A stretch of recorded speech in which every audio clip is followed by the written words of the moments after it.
اليوم أكملت لكم دينكم وأتممت عليكم نعمتي ورضيت لكم الإسلام دينا. بسم الله الحمد لله كفى وسلام على عباده الذين اصطفى أما بعد. الحمد لله رب العالمين والصلاة والسلام على نبينا محمد الأمين وعلى آله وأصحابه أجمعين.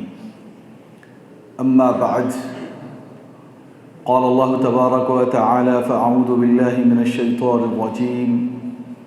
بسم الله الرحمن الرحيم. إنا أنزلناه في ليلة مباركة إنا كنا منذرين فيها يفرق كل أمر حكيم. وقال تعالى: إنا أنزلناه في ليلة القدر. وقال تعالى: شهر رمضان الذي أنزل فيه القرآن هدى للناس وبينات من الهدى والفرقان. صدق الله العظيم. وقال النبي صلى الله عليه وسلم: من كذب علي متعمدا فليتبوأ مقعده من النار، او كما قال النبی صلی اللہ علیہ وسلم. قابل قدر احترام معزز سامعین اور عزیز بھائیو، اللہ کا شکر ہے ہم سب مسلمان ہیں. اللہ نے ہمیں حالت اسلام میں پیدا فرمایا ہے. اللہ سے دعا ہے اللہ حالت اسلام پر موت بھی عطا فرمائے. بہت ہی بہتر اور کامیاب انسان وہ ہے جو حالت اسلام میں رہ کر حقیقی اسلام کو حاصل کرتے ہوئے اپنی نیکیوں کو اور اپنے اعمال کو خوب بڑھا کر اللہ کے دربار میں قیامت میں پیش ہو. بڑا گھاٹے میں اور خسارے میں وہ انسان ہوگا جو حالت اسلام میں ہو کر صحیح اسلام کو حاصل نہ کر کے اپنے اعمال کو برباد کر کے اللہ کے سامنے ایک محتاج اور ایک فقیر کی طرح میدان محشر میں کھڑا ہوگا. اللہ کے دربار میں بہتر کھڑا ہونے کے لیے اور پھر وہ جنتیں جن کے وعدے اللہ نے ہمیں قرآن میں فرمائے ہیں انہیں حاصل کرنے کے لیے اسلام کو کما حقہ حاصل کرنا اور اسی طریقے پہ عمل کرنا جس طریقے پر محمد الرسول اللہ صلی اللہ علیہ وسلم نے ہمیں سکھایا اور بتایا ہے. دیکھیں، دراصل آج کا جو عنوان ہے وہ سب حضرات جانتے ہی ہیں، مگر بتانے کی جو بات ہے وہ ایک عالم کی ذمہ داری ہے کہ وہ حق بات کو عوام تک پہنچائے. قل الحق وإن كان مرا، حق بات کہا کریں چاہے لوگوں کو وہ کڑوا محسوس ہو، سننے میں دقت ہو. دیکھیں میرے بھائیوں کہ دین دراصل کسی کے گھر کی جاگیر نہیں ہے. دین اور اسلام یہ اللہ اور اس کے رسول کا حکم ہے. ہمیں ان کے مطابق عمل پیرا ہونا ہے اور اپنی زندگی کو اسی طریقے پہ ڈھالنا ہے. جو چیز مجھے سمجھ میں آئے وہ اسلام نہیں ہے، جو چیز آپ سمجھ لیں وہ اسلام نہیں ہے، جو ہمارے بڑوں کو چیز سمجھ میں آئی وہ بھی اسلام نہیں ہے. اسلام صرف وہی ہے جو اللہ کا فرمان ہے اور نبی کریم صلی اللہ علیہ وسلم کی احادیث ہے. اسی کے ماتحت میں رہتے ہوئے جو کچھ ہم کریں گے وہ حالت اسلام میں کیا ہوا عمل ہوگا. اس سے ہٹ کر اگر کوئی ہم کام کرتے ہیں چاہے وہ کام کتنا ہی نفع اور سود مند محسوس ہو وہ حالت اسلام والا کام نہیں ہوگا. اس کا بھی جواب ہمیں اللہ کے دربار میں دینا پڑے گا کہ یہ عمل کس بنیاد پر کیا گیا تھا. اب دیکھیں، اعمال جو ہیں وہ ہیں جو فرض کہلائے جاتے ہیں، وہ من جانب اللہ ہوتے ہیں. اللہ نے جن چیزوں کا آرڈر ہمیں دیا ہے، جن چیزوں کو کرنے کا حکم ہمیں دیا ہے وہ فرائض ہیں. فرض نمازیں ہیں، زکوٰۃ ہے، قربانیاں ہیں، حج ہے، وغیرہ وغیرہ جو قرآن کے اندر اللہ نے ہمیں احکام دیے ہیں وہ فرض ہیں. اور جن چیزوں میں اللہ نے کوئی بات بتائی ہو قیامت تک کسی کا ان چیزوں میں اختلاف نہیں ہے۔ مثال کے طور پر فجر کی نماز 2 رکعت، ظہر 4، عصر 4، مغرب 3 اور عشاء 4، جتنے بھی مسلک دنیا میں ہیں، جتنے بھی فرقے ہیں، ہر ایک کے پاس میں یہ نمازوں کی تعداد اتنی ہی ہے۔ کسی ایک نے اختلاف کر کے یوں نہیں کہا کہ مغرب میں بھی 4 ہونی چاہیے، یا عشاء میں 3 ہونی چاہیے، یا صبح میں زیادہ وقت ملتا ہے وہاں 8 ہونی چاہیے۔ یہاں کسی کی بھی کچھ نہیں چلے گی، جو آرڈر اللہ نے دیا ہے وہ فرض ہے، اور فرد میں کسی کی کوئی آرگومنٹ، کوئی ڈسکشن، کوئی بحث و مباحثہ کچھ نہیں ہے، بلا چو چرا مان لیا جاتا ہے، اور ماننا بھی چاہیے۔ دوسرا جو عمل کا پہلو ہے وہ سنت رسول پر ہے۔ جو اعمال ایکسٹرا حضور صلی اللہ علیہ وسلم نے ہمیں بتائے ہیں وہ اعمال ہیں، وہ اس کو اسی طریقے پر کرنا ہے جس طریقے پر محمد عربی صلی اللہ علیہ وسلم نے خود عمل کیا ہے اور عمل کرنے کی دعوت دی ہے، عمل کرنے کا حکم دیا ہے، وہ سنتیں کہلائی جاتی ہیں۔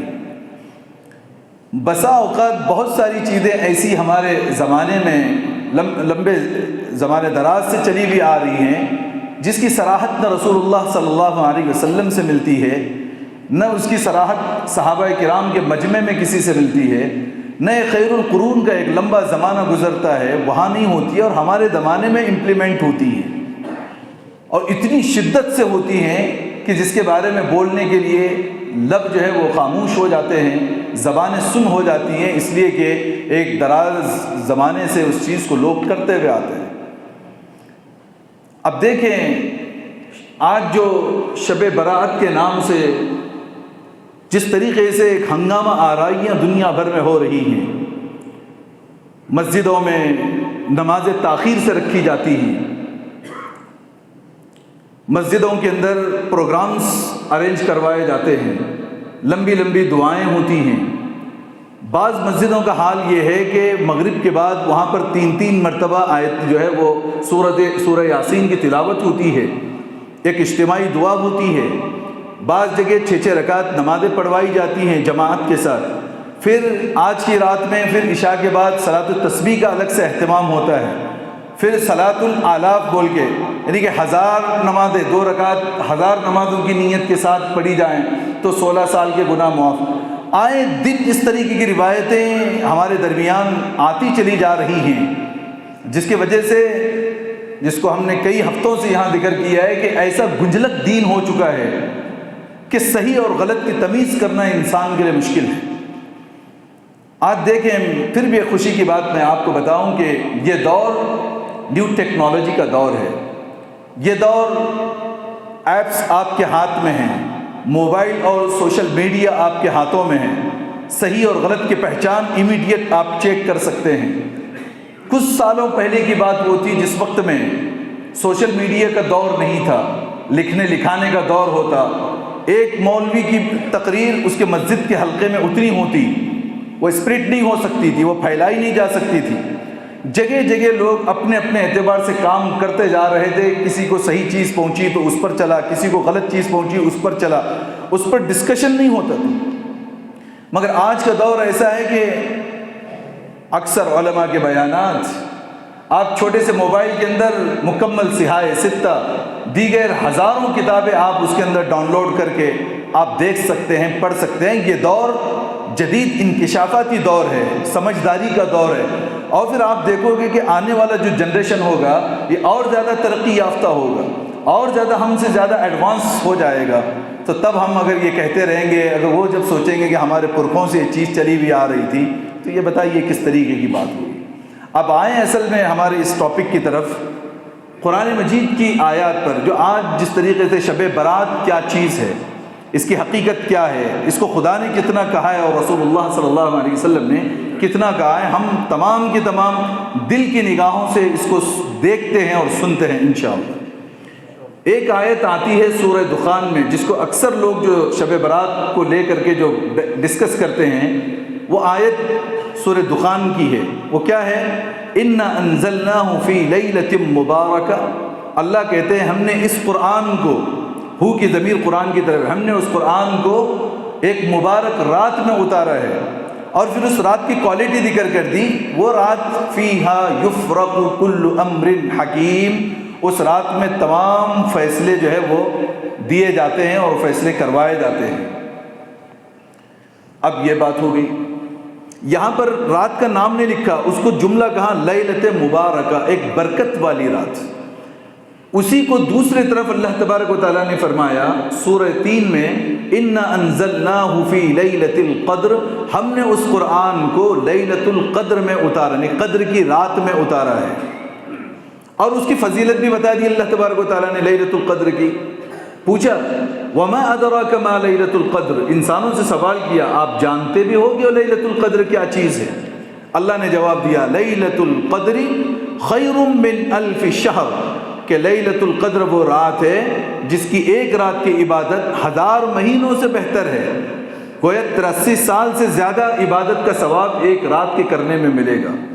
پھر اللہ نے فرمایا تنزل الملائکۃ والروح فیہا باذن ربہم من کل امر، اس رات فرشتے اترتے ہیں زمین پر، جبریل امین اترتے ہیں اور عبادت کرنے والوں کو سلام پیش کرتے ہیں اور ان کی دعاؤں میں آمین کہتے ہیں، اور یہ سلسلہ چلتا ہے حتی مطلع الفجر، یہاں تک کہ فجر طلوع ہو جائے۔ 2 آیتیں معلوم ہوئی، اللہ کہہ رہے ہم نے اس قرآن کو مبارک رات میں اتارا ہے۔ دوسری آیت میں کلیئر کر دیا کہ ہم نے اس قرآن کو لیلۃ القدر میں اتارا ہے اور اس رات کی یہ کوالٹیز ہیں۔ پھر تیسری آیت اللہ نے ذکر کر دی جو سورۃ البقرہ میں ہے، شہر رمضان الذی انزل فیہ القرآن، وہ مہینہ جس میں ہم نے قرآن کو نازل کیا ہے وہ رمضان کا مہینہ ہے۔ کیا کہا؟ شہر رمضان، رمضان کا مہینہ وہ ہے انزل فیہ القرآن جس میں قرآن کو اتارا گیا ہے، ہدی للناس، اس مہینے اس قرآن کے اندر پوری انسانیت کے لیے ہدایت ہے۔ اب دیکھیں کلیئر اللہ تعالیٰ نے بتا دیا، مہینہ جس مہینے میں قرآن اترا وہ رمضان ہے، رمضان ہی میں ایک رات ہے لیلۃ القدر، اس رات میں ہم نے اس قرآن کو اتارا ہے، وہی رات لیلۃ مبارکہ بھی ہے، وہی رات لیلۃ القدر بھی ہے، اور اس لیلۃ القدر کی یہ ساری صفات اور فضیلتیں ہیں، کوئی شک کی بات نہیں ہے۔ اللہ تبارک و تعالیٰ نے مستقل 3 آیات کے اندر اس جو ہے وہ رات کی فضیلت ارشاد فرمائی۔ اب کچھ لوگوں نے یہاں پہ جو ہے وہ کیا کہ لیلۃ مبارکہ سے مراد 15ویں شعبان اور لیلۃ القدر سے مراد رمضان کی رات۔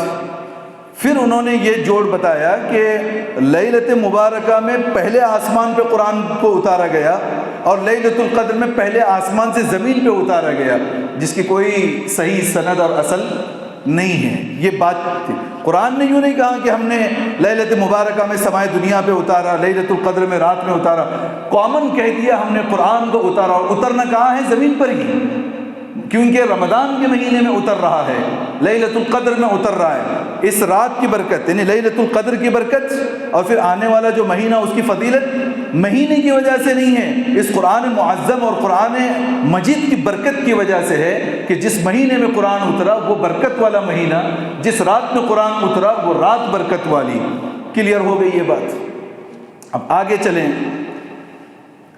لیلۃ مبارکہ کے بارے میں جمہور مفسرین کے نزدیک، مفسرین جو ہوتے ہیں قرآن کی جو تفسیر لکھتے ہیں، آج کل کے نہیں، قرآن متقدمین کے زمانے میں جمہور مفسرین کے نزدیک کہتے ہیں کہ یہ لیلۃ مبارکہ سے مراد لیلۃ القدر ہے۔ فیصلہ کر دیا انہوں نے، جمہور مفسرین کا اتفاق ہے کہ اس آیت کی تفسیر شب برات نہیں ہے جو آج ہم کر رہے ہیں، وہ لیلۃ القدر ہے، وہ رمضان کی رات ہے، اور پھر اس کو متعین نہیں کیا اللہ تعالیٰ نے۔ دیکھو ایک بہت اہم پوائنٹ آپ کے سامنے ذکر کر رہا ہوں، شب برات آج ہے، ہمیں سب کو پتہ ہے، اگر ہے ایسا جیسے ہم آج بیٹھے ہیں اور یہاں پھر مغفرت ہوگی، جو روایتیں آگے ڈسکس ہوگی، یہ ہے یہ ہے یہ ہے، تو پھر مطلب یہ ہے کہ آدمی زندگی بھر جیسی بھی رہو اور آج کی رات میں کچھ کر لو اور اپنا بیڑا پار کر لو۔ جبکہ لیلۃ القدر کے بارے میں اللہ نے کہا کہ اس رات فرشتے اترتے ہیں، اس رات کی عبادت 1000 مہینوں سے افضل ہے، مگر وہ کب ہوگی اس کا تعین نہیں کیا، وہ رمضان کی اس رات کو ہوگی، اس رات کو ہوگی، کبھی بھی نہیں ہو سکتا ہے پہلے رمضان میں بھی ہو سکتا ہے تیسرے رمضان میں، مہینے میں کبھی بھی ہو سکتی ہے۔ زیادہ لائق یہ ہے کہ آخر عشرے میں ہوگی، آخر عشرے میں بھی روایت میں آتا ہے کہ طاق راتوں میں 21، 23، 25، 27 اور 29 میں ہو سکتی ہے، اسی لیے سبھی طاق راتوں کو جاگنا چاہیے۔ ہو سکتا ہے اس میں کسی میں بھی ایڈ ہو جائے ہم، اور وہ مہینہ وہ جو ہے وہ پوری کی پوری فضیلت ہمیں نصیب ہو جائے۔ اس کو متعین نہیں کیا اللہ نے، تو شب برات کو کب متعین کیا اللہ تعالیٰ نے؟ جو برکت والی رات ہے اس کو فکس نہیں کیا تاکہ مسلمان ایک فکس والی رات کو ہی جاگیں اور عبادت کر کے جو ہے وہ کلیئر ہو جائیں۔ جاگنا بھی ہے، محنت بھی کرنی ہے، عبادت بھی ہے، تو بہت دنوں تک کرنی ہے۔ ایسا نہیں کہ سال بھر جو اپنی مرضی کی زندگی گزارو، ایک رات عبادت کر کے بیڑا پار کر لو، ایسا سسٹم نہیں ہے۔ تو پھر یہ برات کیسے جو ہے وہ فائنل ہو گئی؟ اب آئیں، اس میں کچھ روایتیں ہیں، میں آپ کو ذکر کر دوں، سب سے وہاں سے لے کے آتا ہوں۔ حضور صلی اللہ علیہ وسلم کے زمانے میں آپ کا جو دور نبوت رہا 23 سال، اس دور میں کبھی بھی شب برات نہیں منائی گئی، کلیئر بات۔ نمبر 2، 32 سال کم و بیش دور خلافت رہا، خلافت راشدہ، ابو بکر و عمر، عثمان و علی رضی اللہ عنہم کا دور، اس رات میں بھی کوئی شب برات والی نام کی رات نہیں تھی، بلکہ حدیث میں بھی برات والی رات کا کوئی اس طریقے کا ذکر نہیں ہے۔ آگے چلیں، خیر القرون صحابہ کرام 80 سال تک زندہ رہے کم و بیش، خلافت راشدہ کے دور کے بعد 80 ایئرس تک بھی صحابہ با حیات تھے، کبھی بھی یہ رات نہیں منائی گئی۔ اس کے بعد 200 سال 300 سال ہو گئے، کوئی ایسا سسٹم نہیں تھا۔ پھر میں ذکر کر دوں کہ 447 سال کے بعد 447 ایئرس بیفور جو ہے آفٹر، ایک بندہ مسجد اقصیٰ میں آیا تھا رات میں، اس وقت یہ رات تھی شب برات، اور اس نے جو ہے یہ رات منانے کے متعلق بیان کیا، اور لوگوں کا ہجوم تھا، اور بڑے اچھے قاری بھی تھے، اور قرأت سے لمبی نمازیں لوگوں کو پڑھائی۔ اس وقت کا جو بادشاہ تھا اسے یہ ادا پسند آئی، اس نے کہا کہ اگلے سال پھر آپ کو ہم بلاتے ہیں اسی رات میں، پھر آئیے ہمارے لوگوں کو نماز پڑھائی۔ وہ اگلے سال پھر آیا، پھر آتے رہے، اور وہاں کے بادشاہ نے ان کو جو ہے وہ تحفے تحائف دے۔ اس طریقے سے مسجد اقصیٰ سے حضور کے چلے جانے کے 447 سال کے بعد یہ طریقہ ایجاد ہونا شروع ہو گیا دھیرے دھیرے، اور انہوں نے کیا تو ان مسجد میں وہ مسجد ایسا چلتے رہا۔ اب لوگ اس زمانے کے جو تھے، جو دور امام بخاری کا تھا، جو دور امام احمد بن حنبل کا تھا، جو دور اور محدثین اور فقہاء کا تھا، وہ دور ایسا تھا کیونکہ ان کے پاس وہ وسائل نہیں تھے۔ امام بخاری رحمۃ اللہ علیہ نے ایک مرتبہ خواب میں دیکھا کہ حضور صلی اللہ علیہ وسلم بیٹھے ہوئے ہیں اور مکھیاں آپ پر اڑ رہی ہیں، مکھیاں آپ کے جسم مبارک پر بیٹھ رہی ہیں، اور وہ پنکھا لے کے جو ہے وہ جھل رہے ہیں، مکھیوں کو ہٹا رہے ہیں۔ خواب سے بیدار ہوئے تو پریشان ہوئے کہ رسول اللہ صلی اللہ علیہ وسلم پر مکھیاں بیٹھ رہی ہیں۔ اپنے استاد عبداللہ ابن مبارک کے پاس چلے گئے اور یہ خواب ذکر کیا تو مسکراتے ہوئے کہے کہ بہت اچھا خواب دیکھا ہے آپ نے۔ کہا کیا ہے؟ کہا کہ جو باتیں حضور کے نام پر جو جھوٹ بولی جائیں گی، جھوٹی باتیں حضور کے نام پر جو منسوب کی جائیں گی، اللہ تعالیٰ اس کے ہٹانے کا کام آپ سے لے گا۔ میں آپ کو بتا دوں 3 لاکھ حدیثیں امام بخاری رحمۃ اللہ علیہ کو زبانی یاد تھی۔ کتنی؟ 3 لاکھ حدیثیں زبانی یاد تھی۔ اس میں سے چھانٹ کر کے جو امام بخاری نے جو بخاری شریف تصنیف کی ہے، اس میں 7600 حدیثیں ہیں۔ کتنی؟ 7600 حدیثیں، ڈبل ملا کے 12000 تک جاتی ہیں۔ اگر آپ 12000 بھی پکڑتے ہیں، کہاں 3 لاکھ حدیثیں، اس میں جو ہے 10,000 اگر پکڑتے تو 2,90,000 حدیثوں پہ امام بخاری کو بھروسہ نہیں تھا، یہ صحیح بھی ہیں کہ غلط ہیں۔ اس میں سے چھانٹ کر تحقیق کر کے صرف 12,000 حدیثیں ڈبل ملا کر کے انہوں نے جو اپنی کتاب میں تحریر کی۔ تب پوری امت کے علماء نے یہ فتویٰ لگایا، اصح الکتب بعد کتاب اللہ الصحیح البخاری، اللہ کی کتاب قرآن مجید کے بعد اس زمین پر سب سے اتھینٹک اور صحیح کتاب اگر کوئی ہے وہ بخاری شریف ہے۔ اندازہ کریں 3 لاکھ حدیثیں اور جمع کتنی کر رہے ہیں؟ 10,000 12,000 حدیثیں۔ وہ اس وقت کا دور تھا، کب؟ جب حضور ابھی جا کے 200-250 سال نہیں ہوئے ہیں، اور یہ دور 1400 سال کا ہے۔ اب اندازہ کریں کتنی خلط ملط ہو گئی ہوگی روایت۔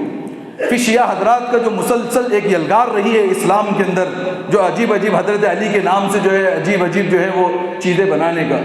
اب میں آپ کو ذکر کر دوں، اس میں 13 سے 15 روایات شعبان کے بارے میں ملتی ہیں۔ کتنی؟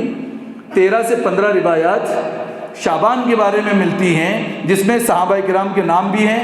حضرت عائشہ کی ایک روایت سب سے زیادہ جو ملتی ہے، وہ تمام روایتوں کا جائزہ ہم مختصر طور پہ سمجھتے ہیں کہ وہ روایتیں کیا ہیں۔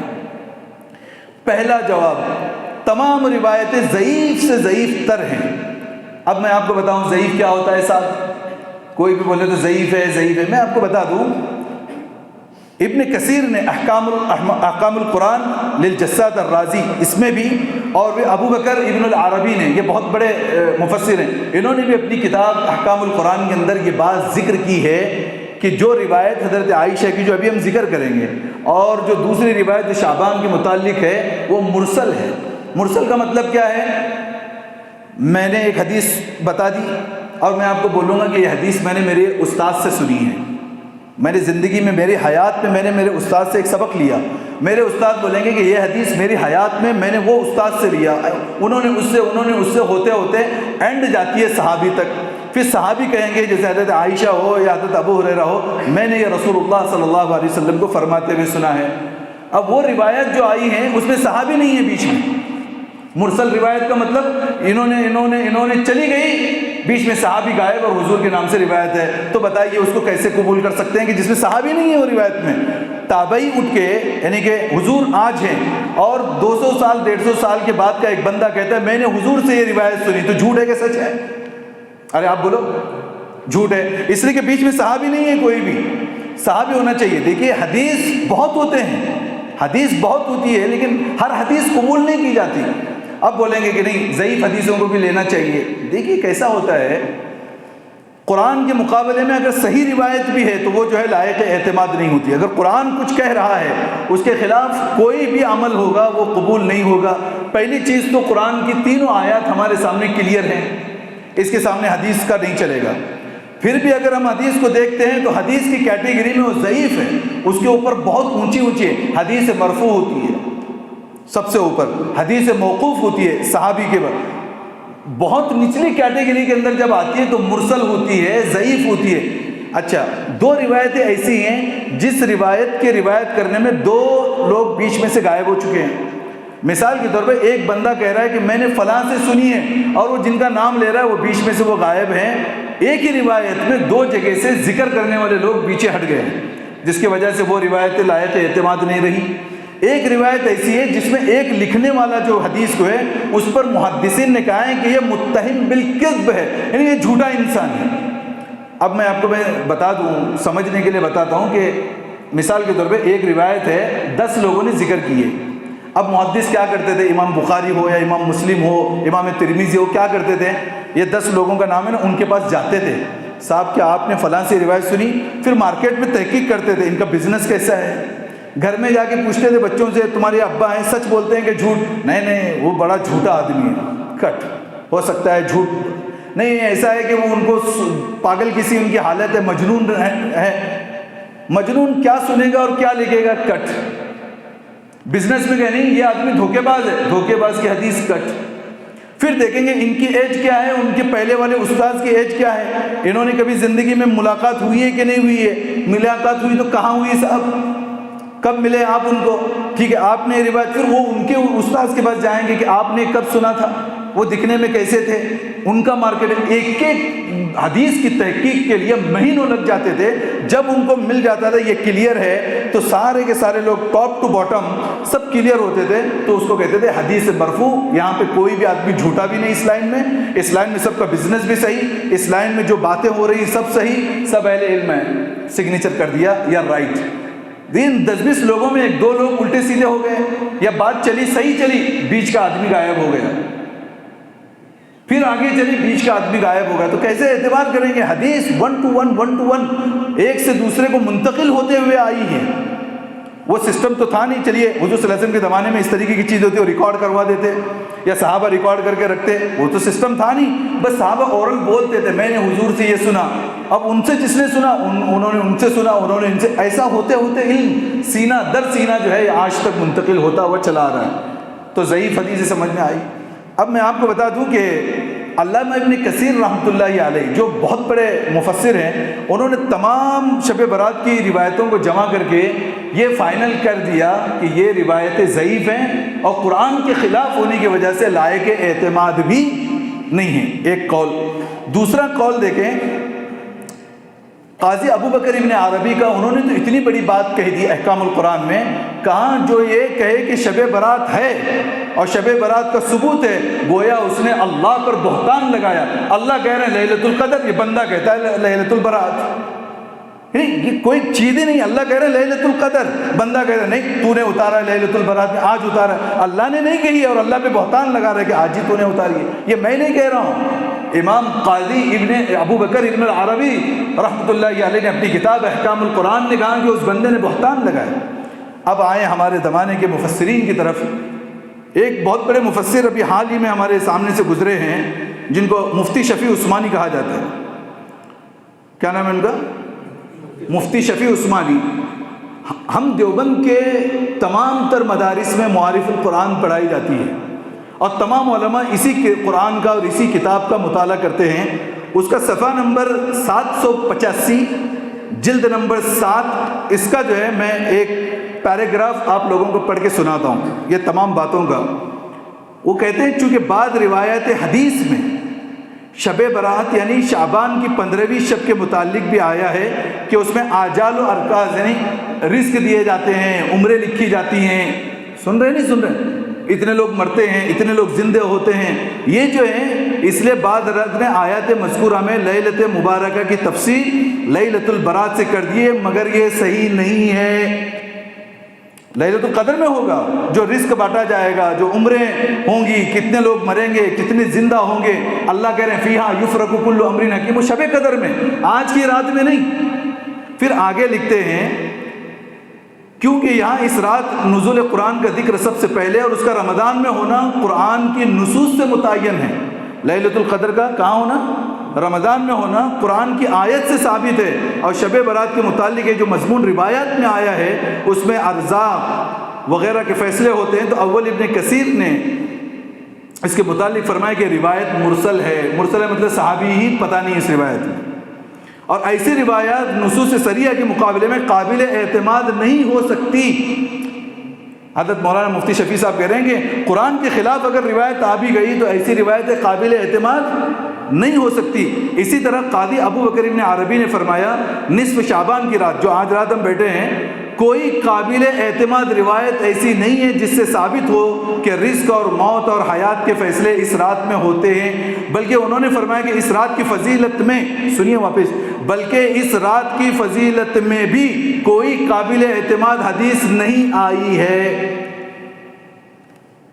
اگر میں اورل بولوں گا تو آپ بولیں گے کہ کچھ بھی پڑھ رہے ہیں۔ اس کے لیے معارف القرآن صفحہ نمبر 785 جلد نمبر 7 میں کہہ رہے ہیں کوئی بھی روح المعانی میں ایک بلا سند روایت ابن عباس سے منقول ہے۔ دیکھیے کیا کہہ رہے ہیں، روح المعانی میں ایک روایت آئی ہے بلا سند، اس کو سند ہی نہیں ہے، اور سند کے بغیر اس کو کیسے قبول کیا جا سکتا ہے؟ اس کی سند نہیں ہے۔ رزق اور موت و حیات وغیرہ کے فیصلے نصف شعبان کی رات میں لکھے جاتے ہیں اور شب قدر میں فرشتوں کے حوالے کیے جاتے ہیں۔ اگر یہ روایت ثابت ہو تو بھی دونوں قول میں تطبیق ہو سکتی ہے، ورنہ اصل بات جو ظاہر قرآن سے احادیث صحیحہ سے ثابت ہے وہ یہ کہ سورہ دخان کی آیت لیلۃ مبارکہ اور فیہا یفرق کے سب الفاظ شب قدر کے متعلق ہی رہے ہیں۔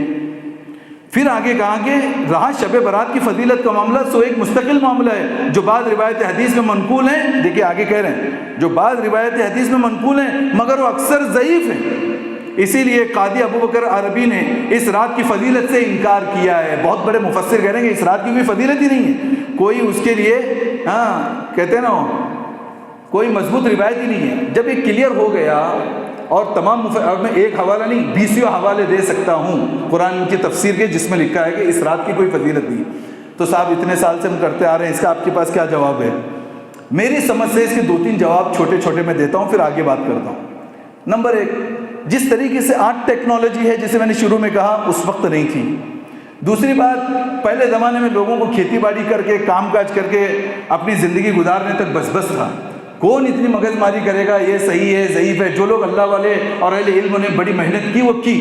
آج کا جیسے نیو جنریشن ہر چیز تحقیق سے لینا چاہتا ہے، ہر چیز صحیح اور غلط دیکھنا چاہتا ہے، اس وقت میں وہ معاملہ نہیں تھا۔ ایک وجہ، جب آپ پوچھو گے یہ صحیح ہے کہ غلط ہے تبھی تو ایک عالم اس کے بارے میں بتائے گا، آپ نے کبھی پوچھا ہی نہیں تو وہ بتائے گا بھی کیوں؟ دوسری وجہ جو میرے سمجھ میں آتی ہے وہ یہ ہے کہ جیسے جیسے ہم لوگوں کو بتائی گئی باتیں ہم نے بھی کبھی تحقیق نہیں کی بھائی یہ حدیث صحیح ہے کہ ضعیف ہے، یہ حدیث مرسل ہے کہ نہیں ہے، یہ حدیث فلاں کتاب میں ہے کہ نہیں ہے، ہم نے بھی تحقیق نہیں کی. جو ہم کو پڑھایا گیا ہم نے وہی اٹھ کر کے ہمارے بیانات میں بھی بولتے رہے، مگر تحقیق نہیں کی. دوسری وجہ. تیسری وجہ یہ ہے کہ اگر مجھے پتا بھی ہے کہ یہ صحیح اور غلط ہے، میں کسی مسجد کے ٹرسٹ کے انڈر میں امام ہوں، سمجھ رہے ہیں نہیں سمجھ رہے ہیں، اگر میں حقیقت کھول کے رکھ دوں تو میری چھٹی ہو جائے گی. صاحب اتنے سال سے مسجد میں یہ ہوتا ہوا آ رہا ہے، یہ کہاں کا نیا مولانا بیان کر رہا ہے، نکال کے چھوڑو اس کو، یہ کوئی اور جماعت، فوراً اس پہ فتویٰ لگے گا، یہ فلاں جماعت ہے، اہل حدیث، یہ فلاں، یہ وہابی، یہ 24 نمبر ہے، فلاں، کچھ بھی نام لگا کے اس کو نکال دیں گے. اس لیے آدمی کو اس کی بیوی بھی تو پالنی ہے، بچے بھی تو پالنے ہیں، اطمینان سے بھائی دنیا جانے دو، چپ چاپ اپنا. مجھے بھی میرے اکثر دوست کہتے ہیں مفتی صاحب کیوں وہ راڈے میں پڑھ رہے ہیں صاحب، کلیئر نکاح کھود کو کی دے رہے ہیں، ان کو سب معلوم ہے صحیح ہے، لیکن پبلک کو نہ کو بولو. میرے دوست میرے کو کہتے ہیں مت بولو، بول کے آپ بدنام ہو رہے ہیں. لیکن ہمارا کام کیا ہے، عمل کرنے پہ ہم زبردستی صاحب آج جاگیے آپ مت جاگیے میں نہیں بول سکتا. میں یہ بول سکتا ہوں حدیث یہ ہے، قرآن یہ ہے، عمل کرنا نہیں کرنا وہ آپ کا کام. تو ایسے کئی چیزیں ہونے کی وجہ سے وہ چیزیں مارکیٹ میں جو ہے صحیح طریقے سے نہیں. اب حالات اچھے ہو رہے ہیں، علماء کرام اس پر جو ہے خوب بیانات دے رہے ہیں، جگہ جگہ تحقیقات اس پہ ہو رہی. چوتھی وجہ جو میرے سمجھ میں آئی وہ کیا ہے، مثال کے طور پہ میں اگر ایک عالم ہوں، میں 25 سال سے آپ لوگوں کو جاگنے کی جو ہے وہ باتیں بتا رہا ہوں. کتنے سال سے، فار ایگزامپل میری ایج کے حساب سے بول رہا ہوں، اگر میری ایج 60 سال کی ہے تو میں 40 سال سے مسجد میں جگا رہا ہوں بھائی آج کی رات ایسی ہے فلاں ہے، اور آج اٹھ کے کہتا ہوں کہ رات اچھی نہیں ہے، تو بتائیے میرا کیا ہوگا. لوگ آگے اتنے سال جگایا جو بدعت کام کر رہا ہے اس کا کیا. اب چپ چاپ بچی کچھ زندگی بھی ہوں ہاں کہتے نکل جاؤں، اب ریورس جانا نہیں ہے میرے کو. یہ بھی ایک بڑا مسئلہ ہے. معلوم ہے 40 سال سے بیانات اسی پہ ہو رہے ہیں، اب جا کے کلیئر دکھایا جائے کچا چٹا تو نہیں، ہم کو یہی بیٹھنا ہے. کیوں؟ دل گواہی دے رہا ہے کہ نہیں یہ غلط ہے، لیکن زبان گواہی نہیں دے رہی، اس لیے کہ 40 سال سے وہ بول رہے ہیں. اب اگر بولیں گے پبلک میں معاملہ گڑبڑ ہو. یہ کلیئر کہہ رہا ہوں میں، ان تمام وجوہات کی وجہ سے وہ کلیئر باتیں سامنے نہیں آئی. اب میں بتاتا ہوں کہ ایک روایت، اس کا ہم ابھی بات کریں گے. سب سے زیادہ جو روایت چلی ہے وہ اماں عائشہ کی روایت ہے. حضرت عائشہ رضی اللہ عنہا کے بارے میں 2 جگہ سے روایت آئی ہے. وہ رات کیا ہوا تھا، دونوں روایتیں میں رکھتا ہوں. حضور صلی اللہ علیہ وسلم کی باری حضرت عائشہ کے گھر میں تھی، آپ کی اور بیویاں بھی تھیں، ایک ایک رات جاتے تھے. حضرت عائشہ کا دن تھا، رات تھی. آپ کمرے میں آئے، چادر اوڑھ کے سوئے حضرت عائشہ کے ساتھ. پھر اچانک سے اٹھے، جوتے پہنے باہر نکل گئے. یہ سوچا حضور صلی اللہ علیہ وسلم نے کہ ان کو نیند لگی ہوگی، ان کو اٹھایا نہیں، کچھ بولا نہیں، آپ چلے گئے.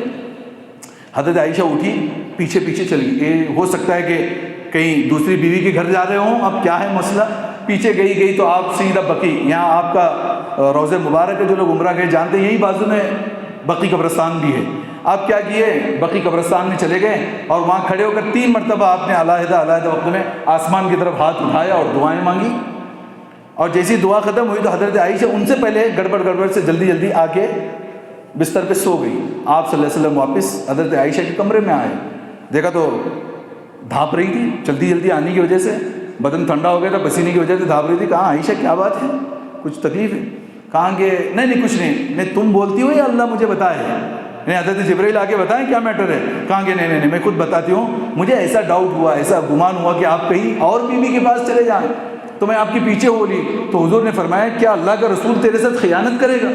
یہ سوچ رہی تھی. پھر کہنے لگی کہ مجھے جبرائیل نے آ کر کے یہ بات کہی تھی کہ جائیے، اللہ کا حکم ہے کہ قبرستان والوں کے لیے دعائیں مغفرت کریں. میں قبرستان جا کے دعا کر کے آیا. یہ روایت تھی، یہ یہ روایت یہ امام مسلم رحمۃ اللہ نے لکھا. یہاں کہیں بھی ذکر نہیں 15ویں شعبان اور فلاں اور فلاں اور فلاں. صحیح روایت کے اندر اس کا ڈسکشن نہیں ہے وہ رات 14 کی تھی، 15 کی تھی، فلاں تھی، بس ایک رات کا واقعہ ہے. جو ضعیف روایت ہے اس میں ایڈ کیا گیا ہے کہ وہ 15ویں شعبان کی رات تھی.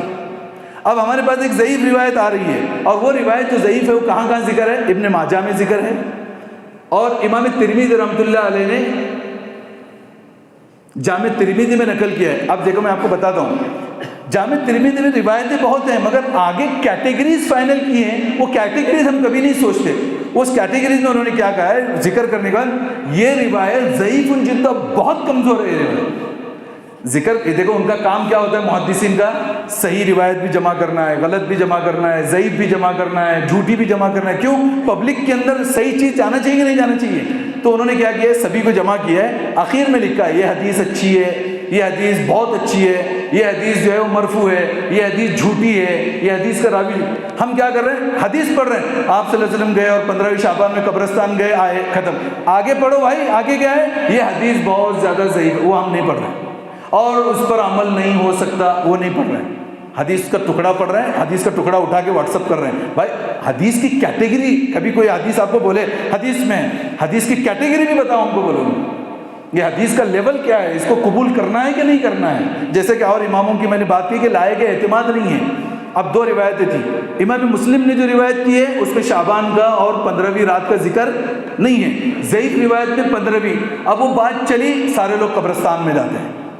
اب اس کا پس منظر کو دیکھیں. چلیے صاحب ہم مان بھی لیتے ہیں یہ خالص حضور کے لیے تھا، ہمارے لیے نہیں ہے.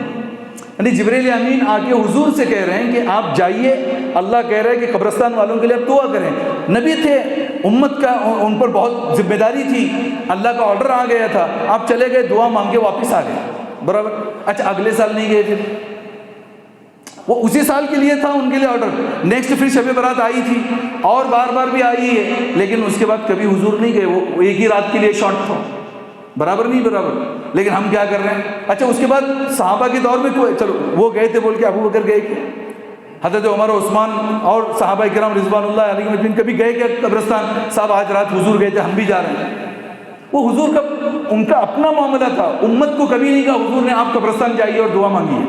لیکن وہ ضعیف روایت کو لے کے لوگوں نے کیا کیا؟ بھائی روایت ہے، ہمارے پاس روایت ہے، اور قبرستان جانے کا جو شروع ہوا. پھر اس میں انکریز ہوتے گیا میٹر. پہلے تو لوگ چپ چاپ جاتے تھے، اب ٹولیوں میں جا رہے ہیں. اب پورا قبرستان میں جو ہے وہ لائٹنگ ہی لائٹنگ. اب قبروں کے اوپر چونا، اس کے اوپر ہار گجرے، اور پھر جو ہے وہ کیونکہ ایک بڑی مشہور بات ہے نا، ارے بھائی آج مردوں کی عید ہے. کون سی عید ہے؟ مردوں کی عید ہے. مردے بیچارے گھر پہ آ رہے ہیں اور زندے ساتھ قبرستان جا رہے ہیں.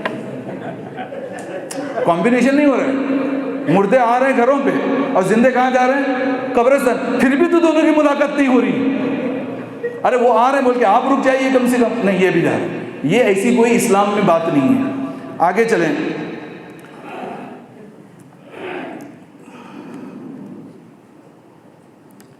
دیکھیے ایک روایت 15ویں شعبان کے بارے میں حضرت اکرمہ رضی اللہ عنہ کو ایسا ڈاؤٹ ہوا. ایک روایت، پھر الگ روایت کی بات، ان کو ایسا ڈاؤٹ ہوا کہ 15ویں شعبان میں رزق ملتا ہے، فلاں ہوتا ہے، جو روایتیں آتی ہیں. حضرت اکرمہ رضی اللہ عنہ کو شک ہوا کہ آپ نے 15ویں شعبان بولا کہ نہیں بولا. انہوں نے ذکر کیا تو ان کے مقابلے میں ابن عباس، اپوزٹ لائن میں کون ہے؟ حضرت اکرمہ ایک صحابی ہے. ادھر کی لائن میں کتنے ہیں؟ ابن عباس امام المفسرین، ابن عمر امام المحدثین حضرت عمر کے بیٹے، مجاہد، قتادہ، حسن بصری، سعید ابن جبیر، ابن زید، ابو مالک، ضحاک اور دیگر مفسرین اس بات پر متفق ہیں کہ جتنی روایتیں وہ ذکر ہیں وہ لیلۃ القدر رمضان کی رات کے بارے میں ہیں، آج کی رات کے بارے میں نہیں ہیں. 5ویں روایت، ایک روایت یہ آتی ہے کہ دیکھیے آپ نے سنا ہوگا کہ آج کی رات میں اللہ پہلے آسمان پہ آتے ہیں، پھر پکارتے ہیں کہ ہے کوئی مغفرت طلب کرنے والا، اس کی مغفرت کر دی جائے، ہے کوئی رزق کا مانگنے والا، اسے رزق عطا کیا جائے. سنا ہے کہ نہیں سنا؟ اس پہ بھی 2 روایت. کچھ لوگوں نے جو روایت کی نا، جھوٹے جو راوی ہوتے ہیں، بیچ میں گھسا دیا کہ آج کی رات میں خدا آتے ہیں. یہ روایت صحیح نہیں ہے، موضوع ہے. بلکہ صحیح روایت کیا ہے؟ ہر رات آتے ہیں اللہ تبارک و تعالیٰ. کب آتے ہیں؟ بخاری مسلم دونوں کی متفق روایت یہ ہے، ہر رات اللہ تبارک و تعالیٰ پہلے آسمان پہ آتے ہیں اور اعلان کرتے ہیں. تہجد کے وقت کی بات ہے یہ. تیسری رات جب شروع ہوتی ہے نا، رات کا تیسرا حصہ تہجد کا حصہ، اس وقت اللہ کی طرف سے ایک فرشتہ اعلان کرتا ہے کوئی مجھ سے مغفرت. نہیں، رات میں آپ چادر سے اٹھ کر کے ٹھنڈی میں وضو کر کے اللہ کے دربار میں آپ نماز پڑھ رہے ہیں تو اللہ پوچھے ہے کوئی مغفرت چاہنے والا، اسے میں مغفرت کر دوں. ہے کوئی رزق کا طلب متلاشی، میں اسے رزق دوں. ہے کوئی اپنی ضرورتوں کو مانگنے والا، اس کی ضرورت پورا کروں. یہ صرف آج کی رات میں نہیں، 365 راتیں اللہ تبارک و تعالیٰ پہلے آسمان پہ آتا ہے. یہ صحیح روایت ہے. تو آج کی رات ہی کیوں اللہ کو یاد کر رہے ہیں بھائی؟ ہر رات یاد کرنے کا وقت ہے، ہر رات جاگنے کی رات ہے، ہر رات اللہ سے دل لگانے کی رات ہے. پورے 364 راتیں سو جائیں اور آج کی رات اللہ سے یہ کریں، اس طریقے کی روایت نہیں ہے. اب چھٹی روایت یہ آتی ہے کہ آج کی رات میں آسمان پہ جو ہے وہ فیصلے ہوتے ہیں اور اعمال اٹھائے جاتے ہیں. یہ بھی سنا ہوگا آپ نے. ایک ضعیف روایت یہ بھی ہے کہ جو بھی عمل ہوتا ہے آج کی رات میں دیا دیتے ہیں. نہیں, صحیح روایت جو امام بخاری اور امام مسلم نے کی ہے وہ 3 وقت کے بارے میں ہے. کون سے؟ جو ہمارے عمل اللہ کے پاس جاتے ہیں وہ 3 ٹائم ہیں. پہلے حضور نے فرمایا فجر اور عصر, پر ڈے, ڈیلی کے اعتبار سے دن بھر میں جو نیکیاں اور گناہ ہوتے ہیں شام میں فرشتے لے کے جاتے ہیں. رات بھر میں جو گناہ اور نیکیاں ہوتے ہیں فجر میں فرشتے لے کے جاتے ہیں. یعنی جو ڈیوٹی جب چینج ہوتی ہے نا, مارننگ اور ایوننگ, ڈیلی کے ڈیلی اعمال اللہ کے پاس جا رہے ہیں. پھر ویکلی ہر پیر اور جمعرات کو اعمال اللہ کے پاس پیش کیے جاتے ہیں. صحیح روایت ہے. اس کے لیے حضور صلی اللہ علیہ وسلم ہر پیر اور جمعرات کو روزہ رکھا کرتے تھے, اس لیے کہ آج اعمال, یہ صحیح روایت ہے, ہر پیر و جمعرات کو جو جا رہے ہیں. پھر ایئرلی حضور صلی اللہ علیہ وسلم نے فرمایا کہ پورے سال کے اعمال شعبان میں جو ہے جاتے ہیں, اس میں رات کا کہیں ذکر نہیں ہے. اللہ کے نبی نے فجر اور عصر میں, پھر کہا پیر اور جمعرات میں, پھر فرمایا شعبان میں. ختم. اب شعبان میں 15ویں تھی, 15ویں کی رات تھی, اس کا کوئی حدیث سے صحیح میں ذکر نہیں ہے. لیکن لکھنے والے نے کیسا کر دیا, یہ رات میں اعمال جو ہے وہ رات میں نہیں ہے, شعبان میں جو ہے. اب شعبان کی کون سی رات میں اٹھائے جاتے ہیں وہ اللہ کو پتہ ہے اس کے بارے میں. اب دیکھیں کہ ان تمام روایت کو مد نظر رکھتے ہوئے لوگوں نے اس میں مزید کیا کیا, اپنے بیانات میں اضافہ کیا. صلاۃ التسبیح پڑھیں. ابھی آج کل مجھے بھی خود میسج آئے کئی جگہ, صلاۃ التسبیح کیا ہے, اتنے بار یہ پڑھیں وہ پڑھیں. ایسا کوئی, دیکھیے جب رات ہی فائنل نہیں ہوئی آپ کے پاس میں, تو عبادت کیسے فائنل ہوئی؟ اتنی ساری تقریر جو ہوئی, ایک ایک چیز آپ کے سامنے کھول کے بتائی گئی, رات ہی سلیکٹ نہیں ہوئی ابھی تک, تو رات کی عبادت کہاں سے سلیکٹ ہوئی؟ اب دیکھیں, بیان کو لمبا کرنے سے بجائے میں آپ کو مختصراً یہ بات بتا دوں, پورے اوقات اللہ کے لیے ہیں. سمجھ رہے نہیں سمجھ رہے؟ ہمیں ہر وقت اللہ کی عبادت کرنی چاہیے. عبادت سے کسی کو انکار نہیں ہے. آج کی رات ہو کہ ہر رات ہو, اللہ سے مانگنا چاہیے, دنوں میں اللہ کو یاد کرنا چاہیے. ایک صحیح روایت یہ بھی ہے, وہ بھی ایک صحیح بھی ہے اور ضعیف بھی ہے, کہ آج کی رات میں 3 لوگوں کی مغفرت نہیں ہوتی. ایک کینہ پرور, جس کے دل میں کینہ ہوتا ہے, دوسرا ماں باپ کا نافرمان, تیسرا زانی. لیکن اس کے بارے میں کہ ہمیشہ کے لیے بات ہے, جو ماں باپ کا نافرمان ہے اس کی دعا سر کے اوپر نہیں جاتی. کینہ پرور, ایک دوسرے کے بارے میں حسد, ایک دوسرے کے بارے میں بغض دل میں رکھا ہوا ہے, آج کی رات ہی نہیں کبھی بھی اس کی دعا قبول نہیں ہوتی. اس کے لیے اپنے دلوں کو صاف کرنا ہے. اللہ کے نبی نے جو ہمیں پیامات دیے, اپنے دلوں میں کسی مومن کے بارے میں بغض نہ ہو. والدین کی ہمیشہ ہم اطاعت گزار بنے رہیں. ہم جو ہے ہمارے رشتے قاطع رحم کے بارے میں کہا, رشتوں کو توڑنے والے. آج ہم بیٹھے میں کتنے سارے رشتے ہم نے توڑ رکھے ہیں. بہنوں سے تعلق بند ہے, بھائیوں سے بند ہے, چچا سے بند ہے, پھوپھیوں سے بند ہے, آزو بازو پڑوس والوں سے بند ہے, اور یہاں عبادت کے لیے جمع. مین جو بیسکس جو چیزیں ہیں نا, اس کو ریپیئر کرنے کی ضرورت ہے, کہ ہمارے معاملات اچھے ہو, ہمارے والدین کے ساتھ جو ہے لین دین, ہمارے والدین کے ساتھ جو ہے خدمت خلق اور سلوک اچھا ہو. عبادت نہ کر کے وہ بھی کرو تب بھی جو ہے بہت بڑی بات ہے. وہ سب رکھ کر کے عبادت کرو, اس کی کوئی حیثیت نہیں ہے. دوسری بات یہ ہے, ہم ایک بات ایکسیپٹ کرتے ہیں آخر میں, چلیے ہم نے تو دلیلیں دے دی, پھر بھی آپ کہتے ہیں نہیں مفتی صاحب آپ کو ماننا پڑے گا, آج کی رات ہے. ٹھیک ہے صاحب, ایکسیپٹ ٹیمپروری, کہ مانتے ہیں کہ آج کی رات ہے اور عبادت ہے. لیکن دیکھیے میں آپ کو بتا دوں, جو اللہ نے عبادتیں ہم پر لازم کی ہیں وہ اجتماعی ہیں. اللہ نے جو عبادتیں دی ہیں وہ کون سی ہیں؟ اجتماعی. نماز اکیلے نہیں پڑھنا ہے, نماز کے لیے جماعت ہونا شرط ہے. اور جو جماعت سے علیحدہ ہو جائے گا, حضور نے فرمایا اس کے گھروں کو آگ لگا دوں, جو گھر میں جو ہے بلا عذر کے نماز پڑھتے ہیں. مسجدیں کیوں بنائی گئی؟ اجتماعیت, مسلمانوں کو, کمیونٹی کو جوڑنا ہے. نماز فرض ہے نا, زکوٰۃ فرض ہے, کیوں ہے؟ پوری کمیونٹی کا اس میں بھلا ہے. مالدار نکالیں گے پیسہ, غریبوں کو دیں گے. پوری جہاد, سارے مسلمان جو ہے وہ لڑیں گے, جب ضرورت ہوگی اللہ اور اس کے رسول کو خون دینے کی خون دیں گے, مال دینے کی وقت میں مال دیں گے, جہاں پیسہ لگانے کا وقت ہے پیسہ لگائیں گے. سمجھ رہے نہیں سمجھ رہے؟ اسی طریقے پر حج, سارے مسلمان ایک ٹائم میں ہی حج کریں گے. نہیں صاحب رمضان کے مہینے میں بہت نیکی ہے, میں رمضان میں حج کر کے آ جاتا ہوں, تو ہوگا حج اس کو. قربانی ایک ٹائم پر ہوگی. نہیں صاحب اس وقت نہیں, آج لوگ زیادہ غریب ہیں, بھوک مر ہیں, فلسطین کے حالات, آج ہم قربانی کر لیتے ہیں ایڈوانس 2 مہینے پہلے, ہوگی کبھی قربانی؟ جو اللہ کے آرڈرز ہیں وہ اجتماعیت کے ہیں. جمعہ کی نماز کے بارے میں کہا فَاسْعَوْا إِلَىٰ ذِكْرِ اللَّهِ, سب لوگ آئیے. تو جمعہ نہیں صاحب ہم لوگ اپنے اپنے حساب سے اپنی نماز پڑھ لیں گے. نہیں, جب مسجد ہے, اذان ہے, وہیں پہ جمع ہونا ہے. اللہ نے جو عبادتیں فرض کی ہیں وہ اجتماعی ہیں، یعنی سب کو مل کے کرنا ہے۔ اس کے علاوہ جو بھی عبادتیں ہیں اس کی حیثیت نفل کی ہے۔ اس کی حیثیت کس کی ہے؟ نفل کی ہے۔ تہجد ہو، اشراق ہو، اوابین ہو، چاشت ہو، صلاۃ التوبہ ہو، صلاۃ الحاجت ہو، فلاں ہو، جو بھی ذکر ہو، اس سب کی حیثیت انفرادی ہے۔ انفرادی مطلب تنہا کرنے کی ہے۔ اب ہم نے قبول کر لیا صاحب آج کی رات ہے نہیں، پھر بھی اگر مان بھی لیا تو اس کی حیثیت یہ اجتماع کرنے کی۔ آج کیوں بیان بھائی؟ کل رات کیوں نہیں رکھا آپ نے بیان؟ کل بھی رات میں اور رکھیے، روزہ رکھ کر کے آئیں گے لوگ تو پھر کل افطار کے بعد لمبا چوڑا 1-2 گھنٹہ بیان نہیں کرتے ہم لوگ، آج کی رات کرتے ہیں، تو یہ بدعت کہلائے گا۔ آج کی رات میں ہی کسی کام کو مخصوص کرنا اجتماعی طور پہ، پھر لمبی جو ہے وہ دعائیں کرنا، آج ہی کی رات وہ بندی تقسیم کرنا، روٹ تقسیم کرنا، بسکٹ تقسیم کرنا، چائے کا نظام بنانا، نعتوں کی محفلیں سجانا، یہ جو دن بدن ہو رہا ہے اس کی حیثیت ایک بدعت کی ہے۔ کس کی ہے؟ بدعت کی ہے۔ نیا کام دین میں جو شروع ہوگا اور ثواب سمجھ کے جو لوگ کریں گے وہ بدعت کہلائے گا۔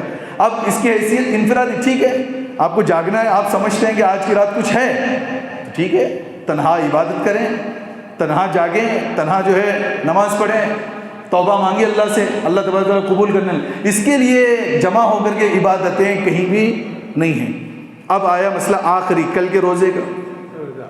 کل کے روزے کا بھی کوئی ثبوت نہیں ہے، اس لیے کہ جب رات فائنل نہیں ہوئی تو رات کے بعد کا روزہ بھی نہیں۔ اس میں بھی ایک میں آپ کو بتا دوں، سب لوگ بولتے ہیں لکھا بھی کتابوں میں 15ویں شعبان کا روزہ، لیلۃ 15ویں شعبان کا روزہ لکھتے ہیں، شب برات کا روزہ۔ شب تو رات میں ہوتی ہے، روزہ دن میں ہوتا ہے۔